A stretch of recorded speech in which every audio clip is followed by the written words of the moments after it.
Sziasztok, hi everyone, I'm Sándor, welcome to another Hungarian lesson. Today's video has a sad reason behind it, at least sad for me. A couple of days ago we lost Ozzy Osbourne. Actually, as I'm writing the script for this video, it's only been a couple of hours. I know that this channel is about language and we will get to that, but Ozzy's work has been super important to me, especially his work with Black Sabbath. So I have to pay tribute to him. And not only that, but in the last couple of years before her passing, my mom became a huge Ozzy fan.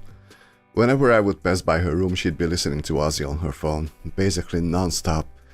So Ozzy's death made me think about my mom as well. Anyway, let's see how to say rest in peace in Hungarian. Actually, there are a couple of ways to say this. Let's start with the most common one. And actually, we need to make a distinction. This phrase sounds a bit different if you directly address the person who passed away, or if you're talking about him in third person. But we use the imperative form in both cases. So, if you address the person directly, then it's nyugodj békében. Nyugodj békében. Consonant assimilation happens between the D and the J sound, and they become a double J. Nyugodj. But in everyday speech, if you don't pause between the words, then it becomes a single J. Nyugodj békében. Nyugodj békében. This happens to every double consonant. If there's another consonant before or after it, even if it's the start of the next word, it becomes a single consonant. Unless we take pauses, then we fully pronounce the double consonant. Anyway, this phrase means rest in peace as a command to you. If you talk about someone in the third person, then it's nyugodjon békében. Nyugodjon békében. May he or she rest in peace. Now you fully pronounce the double J because it's between vowels. Nyugodjon békében. Nyugodjon békében. The infinitive nyugodni isn't really used by itself anymore. We use megnyugodni, which means to calm down. But nyugodni is an old word and it means to die, to rest, to get silent, stuff like that. Oh, and if you're talking about multiple people, then it's nyugodjanak békében. Nyugodjanak békében. May they rest in peace. The other phrase that I hear quite often is Isten nyugosztalja. Isten nyugosztalja. May God rest him or her. Actually, the object pronoun is missing from this sentence. Also, consonant assimilation happens between the L and the J sound, and they become a double J. Nyugosztalja. Nyugosztalja.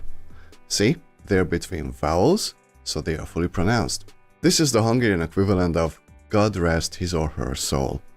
Many times when we're talking about someone who passed, we stick this phrase into our sentence.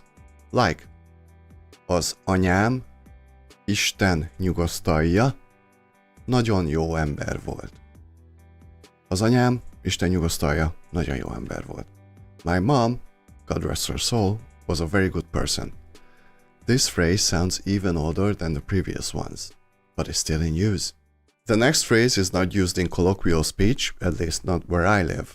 I live very close to Budapest, but I see this in writing all the time, and the phrase is legyen neki könnyű a föld.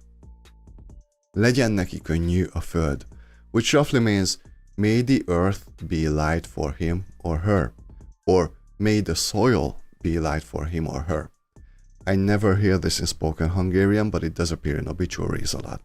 And finally, the last one is béke poraira. Béke poraira. It means peace unto his or her ashes. You can think of it as peace be upon his or her remains. Again, I don't really hear this in spoken Hungarian. It happens sometimes, but you'll definitely see it in writing. Alright, I hope you'll never have to use any of these, but unfortunately you never know. Rest in peace, Ozzy Osbourne, and my mom. See you guys pretty soon. Thank you all for studying with me today. If you enjoyed this video, please hit the like and subscribe.